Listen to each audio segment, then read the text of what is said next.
Hola amigos, hoy vamos a estar haciendo unos deliciosos bistecs de cerdo en salsa de tomate.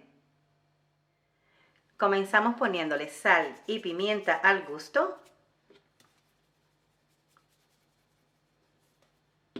Esto lo vamos a hacer por ambos lados.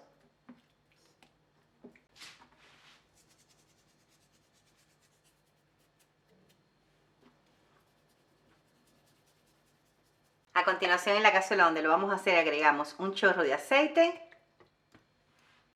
Y cuando comience a calentarse ponemos nuestros bistecs.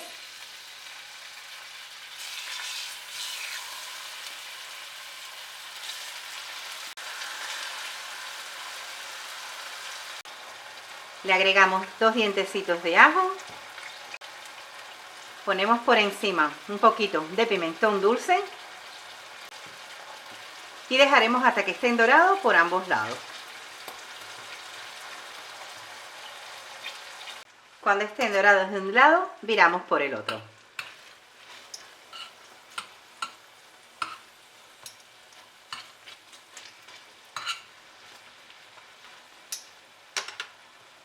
Agregamos por esta parte un poquito de pimentón dulce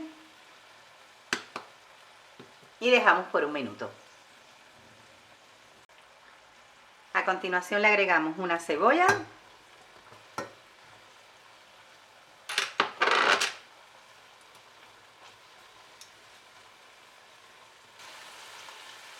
media taza de salsa de tomate,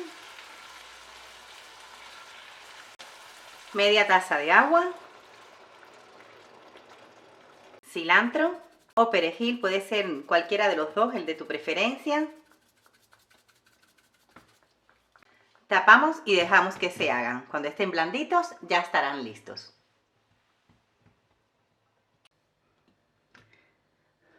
Bueno amigos, mirad, ya esto está listo, la salsa ha reducido, ya los bistecs están bien blanditos, mirad, se parten solos, aquí están, se parten solitos. Y créanme que esta receta queda súper deliciosa, la pueden acompañar con arroz, con ensalada, con verdura, con puré de patatas, con lo que ustedes prefieran. Espero les haya gustado y no olviden suscribirse al canal, activar la campanita y nos vemos en el siguiente vídeo.